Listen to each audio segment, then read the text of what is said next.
Hello, everyone. It's February 26th, 2013. It's Tuesday. It's Harp Tuesday. And in this episode of Harp Tuesday, I thought I would take another look at pedals and pedal changes. So I guess a couple years ago, I did an episode talking a little bit about pedal changes and talking about using one foot to change two pedals almost at the same time. But I didn't necessarily really do an in-depth look at how I change pedals.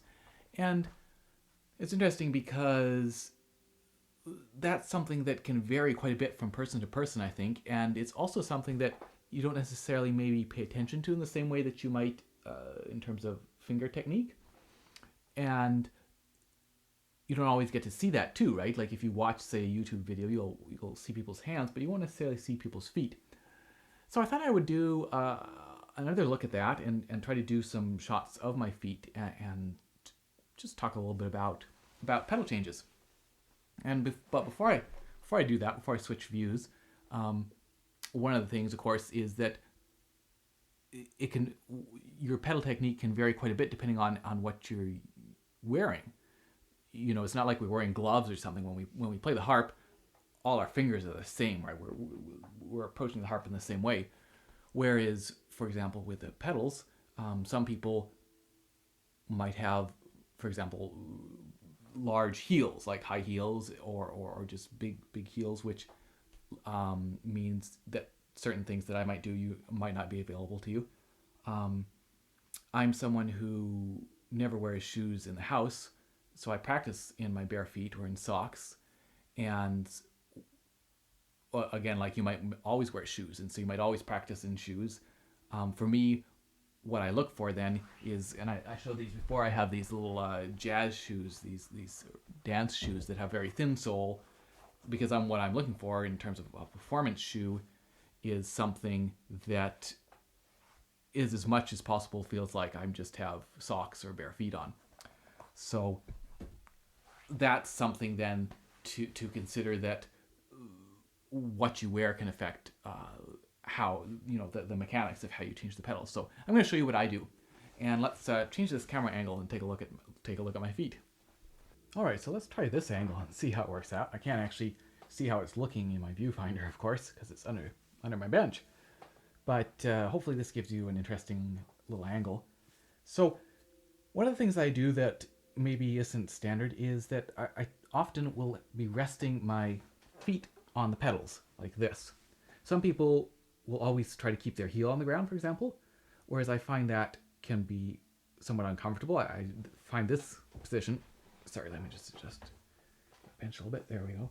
I find this position very comfortable, and it gives me the option of using the heel to change, while at the same time keeping then the toe ready to change another pedal. In other words, if I go here and then I have to change this A pedal, my foot has to, and my leg has to work a little bit more, has to travel a longer distance, whereas here I'm then ready to change an A pedal or a G pedal.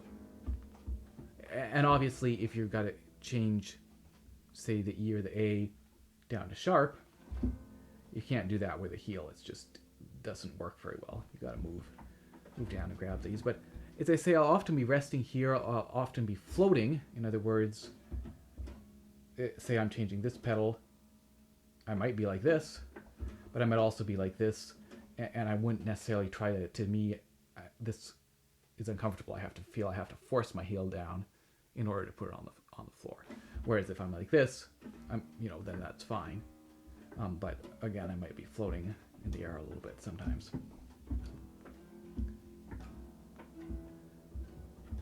And one of the big keys then in terms of learning the pedal harp and learning the pedals is just starting to feel comfortable with them. It starts, of course, with knowing where each pedal is. In other words, this is the D, C, B, E, F, G, A. And you want that to become automatic, right? It's just like learning the notes on the strings. At a certain point, when you see that middle C written on the score, you just know where it is. You don't have to stop and think, oh, that's a C, right? That's this red string right here in the middle. So the same thing when you see a C pedal, you want to just automatically have that foot go to the C pedal and not have to stop and think and find it. Or for example, over here on the right, we can't see, I can look down and see the left foots, these pedals, but I can't see these at all. So I have to just know by feel where each pedal is. Oh, here's the G, here's the F, here's the A, the E. So it's gaining that familiarity.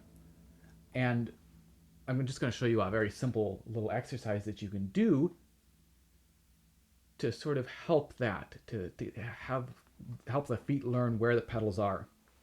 And so the idea is, we can do this in C natural. We could start in C flat as well, and I'm gonna play C octaves going 4 and 1. Actually, I'm doing an open-handed octave in the left hand, so for me that's 3-1. But and I'm gonna change to C natural, I guess in this case. Move up to the D. D natural, E flat, E natural. Now this F is of course going to sound the same because E natural and F flat are the same tone. F natural, G flat, G natural, A flat, A natural, B flat, B natural, C.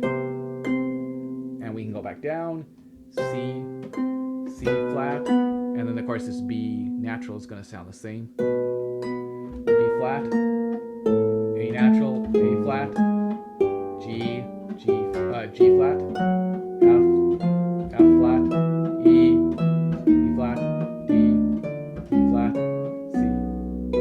And of course there we have the C flat. And you could do that starting in the key of C.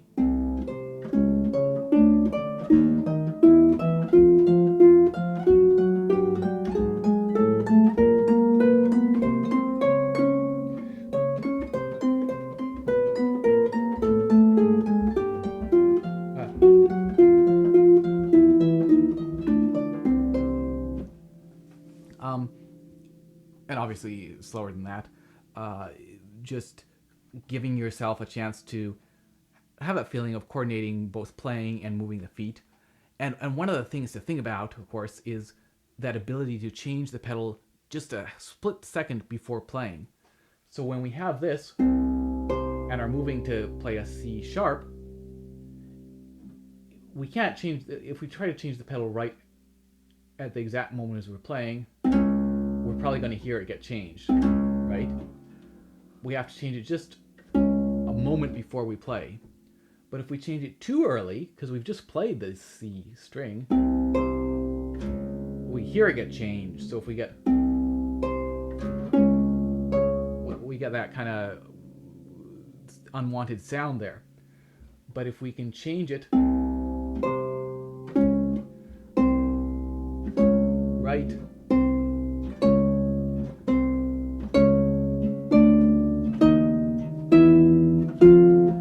just a split second before we play, then that gives us the most amount of freedom in terms of what we're able to do. So, I think that little exercise is a great one to practice and help familiarize yourself. So, I thought what I would do is finish by shooting both from this angle, and maybe I'll try a couple other angles, just something with some pedal changes, just so you can see me moving my feet around, and it gives you as I say, often we don't get a chance to see people's feet as they're playing.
hopefully that's given you some interesting things to think about and to watch in terms of pedal changes and feet and how we use our feet and all that good stuff. And I should mention that I'm going to post a separate video. I'm looking for suggestions on difficult fingering sections for a Harp Tuesday episode, so I hope you'll watch that video and send me in your suggestions. And in the meantime, I will see you in 2 weeks' time. Cheers.